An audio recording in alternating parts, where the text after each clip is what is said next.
Hello guys, வணக்கம். Welcome back to my channel. வாங்க இன்றைக்கி நம்ம என்ன செய்யலான்னு பார்க்கலாம். இன்றைக்கி மார்னிங் ஒரு டிஃபன் தாங்க பண்ணியிருந்தேன். பூரி தான் பண்ணியிருந்தேன். அது எப்படி பண்ணன்றதை உங்களுக்கு ஒரு வீடியோவாக போட்டு காமிக்கலான்னு தான். எல்லாருக்குமே பொதுவாகவே பூரி இதெல்லாமே பண்ண தெரியும். சரி, நம்ம ஒரு vlog எடுக்கிறதுனால நம்ம என்ன பண்ணுறோம் அப்படின்றத நான் உங்களுக்காக ஒரு வீடியோவாக அப்லோட் பண்ணுறேன். பிடிச்சிருந்தா மறக்காமல் நம்ம சேனலை லைக் பண்ணுங்கள், சப்ஸ்கிரைப் பண்ணுங்கள், ஷேர் பண்ணுங்கள். மறக்காமல் பெல் ஐக்கானையும் கிளிக் பண்ணி வச்சுக்கோங்க. அப்போ தான் நான் போடுற வீடியோஸ் உங்களுக்கு நோட்டிஃபிகேஷனில் வரும். என்னடா இப்போ அடிக்கடி இந்த வார்த்தையை சொல்லிகிட்டு இருக்காளே அப்படின்னு நினைக்காதீங்க. நம்ம வந்து சொல்ல வேண்டிய கட்டாயத்தில் இருக்கிறோம், அதனால சொல்லிகிட்டு இருக்கிறோம். மறக்காமல் நம்ம சேனலில் சப்ஸ்கிரைப் பண்ணுங்கள், மறக்காமல் லைக் பண்ணுங்கள், சப்போர்ட் பண்ணுங்கள்.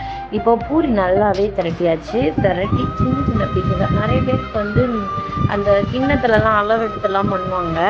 எனக்கு வந்து அப்படிலாம் பண்ண தெரியாது. எனக்கு இப்படி தான் பண்ண தெரியும். இதுவே நம்ம கரெக்டான அளவு தான் நான் பண்ணியிருக்கேன். இதுவே வந்து கரெக்டாக இருக்கும். ரொம்ப மெலிசாக திரட்டணும்னு வச்சுக்கோங்களேன், எண்ணெய் அதிகமாக பிடிக்கும். அதனால் ரொம்ப மெலிசாவும் இல்லாமல், ரொம்ப குண்டாகவும் இல்லாமல், என் சைஸ்க்கு குண்டாகவும் இல்லாமல், ஓரளவுக்கு மீடியமாக நல்லா ஒரு பூரி போல் இருக்கிற மாதிரி பண்ணி நான் திரட்டுறேன். இதை வந்து சில பேர் வந்து அந்த கிண்ணத்தில் அடையாளம்லாம் எடுத்து பண்ணுவாங்க. அது என்னமோ எனக்கு சரி வராது. அதனால நான் அப்படி பண்ண மாட்டேன். நம்ம அளவு சின்னதாக சைஸ் எடுத்து பூரி நம்ம திரட்டினாலே போதும். அது அந்த மாதிரி பண்ணாலே நம்மளுக்கு நல்லா ஒரு சாஃப்டான பூரி நல்லாவே கிடைக்கும். நல்லா நம்ம மாவு பிசைகிற விதம் இருக்குது பார்த்தீங்களா, அதில் தான் இருக்குது பூரி எப்படி வரும் அப்படின்றது.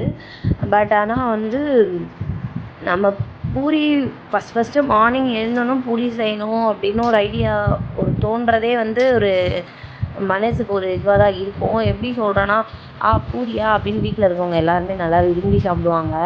தோசைனா தோசை அப்படின்ட்டு சொல்லுவாங்க. இப்போது நான் வந்து பூரி திரட்டுறது, உருட்டுறது மட்டும் தான் போட்டிருக்கேன். போடுறது நான் போடலை. ஏன் போடலைன்னா, வீட்டில் எண்ணெய் கொஞ்சம் கம்மியாக இருந்தது, அதனால போடல. கடைக்கு போகிறதுக்கு சோம்பேறித்தனம். சரி, இருக்கிற கொஞ்சம் எண்ணெயிலேயே பூரியை வந்து போட்டு எடுத்துடலான்ட்டு போட்டு எடுத்துட்டேன். அதை நான் உங்களுக்கு காட்டல. மறக்காமல் நெக்ஸ்ட் வீடியோவில் சந்திப்போம். பாய்.